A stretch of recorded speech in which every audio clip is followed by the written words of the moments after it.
एक व्यक्ति अपने नगर में निवास करता था, रहता था, और बड़ा सुंदर भाव से वह निवास करता था। अब एक समझने वाली बात है, देखिए, शरीर का पाप कर्म और मन का पाप कर्म दोनों को देखिएगा। वो अपने गांव में, नगर में निवास करता।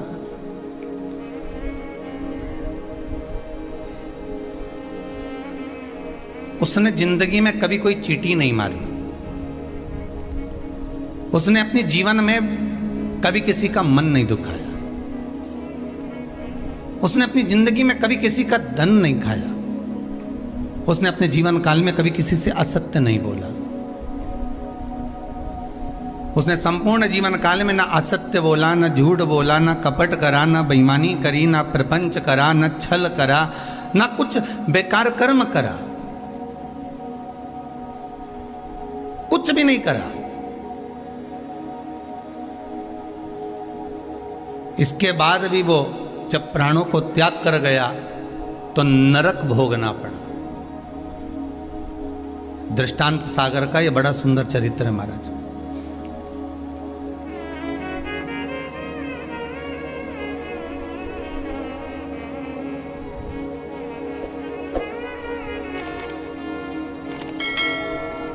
नरक भोग रहा है। ऊपर गया, चित्रगुप्त महाराज बैठे थे, इसके पाप गिना रहे थे। तो देवऋषि नारद का वहीं पर आगमन हुआ। श्रीमन नारायण, नारद जी ने तो पूछ लिया। संत के मन में अगर कोई प्रश्न आता है तो संत तुरंत पूछ लेता है कि आखिर कारण क्या है। भगवंत के मन में, अर्थात भक्त के मन में भी कोई प्रश्न आता है तो वो भी पूछ लेता कारण क्या है। तो देवऋषि नारद ने पूछा कि ये कारण बताओ कि इसने ना कभी चोरी करी, ना कभी कपट करा, ना कभी बेईमानी करी, ना कभी प्रपंच करा, ना कभी किसी को धोखा दिया, ना किसी का धन खाया, ना किसी का वैभव खाया, ना कभी मुख से अपशब्द कहा। फिर आखिर बात क्या है कि इसको इतने सारे नरक क्यों भोगना पड़ रहे हैं? 94 नरकों में से कम 50 नरक में तुमने इसको डाल दिया।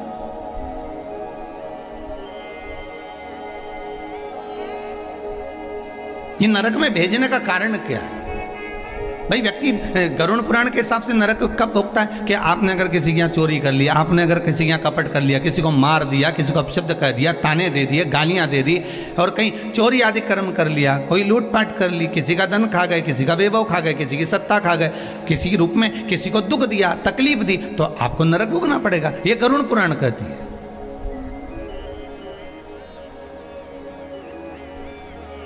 तो देवऋषि नारद ने पूछ लिया चित्रगुप्त महाराज से, धर्मराज से, ये बताओ कि इसने ये कुछ करा है क्या? तो क्या कुछ भी नहीं करा।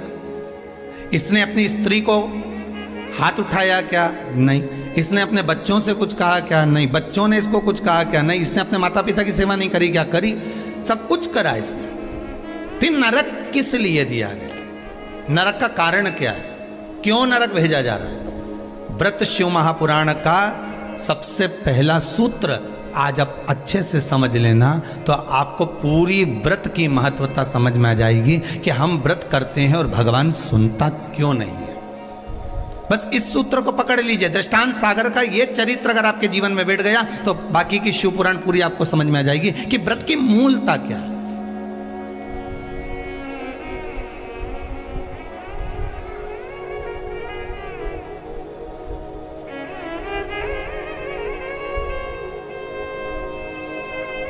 कारण क्या हो सकता है? देवऋषि नारद ने पूछा तो धर्मराज बोले, बस केवल एक कारण है। कौन सा?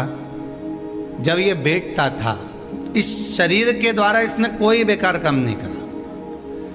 इस शरीर के द्वारा ये कोई किसी को कपट नहीं करा, किसी का धन नहीं खाया, वैभव नहीं खाया, किसी को अपशब्द नहीं कहा। इस शरीर के द्वारा कुछ नहीं करा इसने।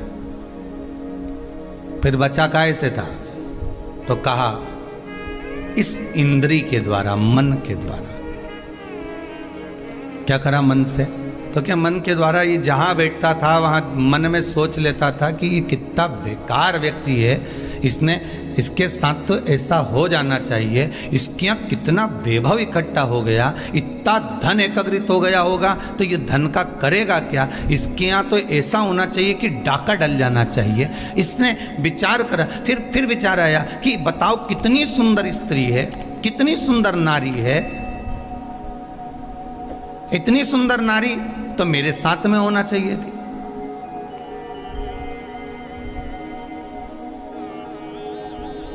इसकी कितनी प्रॉपर्टी है, कितना वैभव है इसके पास में, कितना धन है इसके पास में। कुछ ऐसा हो जाए कि इसका धन संपूर्ण मेरा हो जाए, इसका पूरा वैभव इतना इतना जितना इसका धन है ये सारा के सारा मेरा हो जाए। अब बोलो शरीर से कुछ कर रहा है क्या वो? जितने आस्था पर सुन रहे हो, जितने फेसबुक यूट्यूब पर सुन रहे हो, दिल से बोलना, उसने शरीर से कुछ करा नहीं, शरीर से कोई चोरी करी नहीं, शरीर से किसी को मारा नहीं, किसी का धन खाया नहीं, पर कर क्या रहा है? मन से उसके जो विकार उत्पन्न हो रहे हैं, मन से जो विचार उत्पन्न हो रहे हैं, मन से वो जो गलत सोच रहा है, मन से जो उसके विचार धारणा चल रही, मन चित्तवृत्ति से जो गलत विचार उसकी दृष्टि में आ रहा है, तो बस वो गलत उसको नरक की ओर ले कमेंट में हर हर महादेव लिखें। धन्यवाद।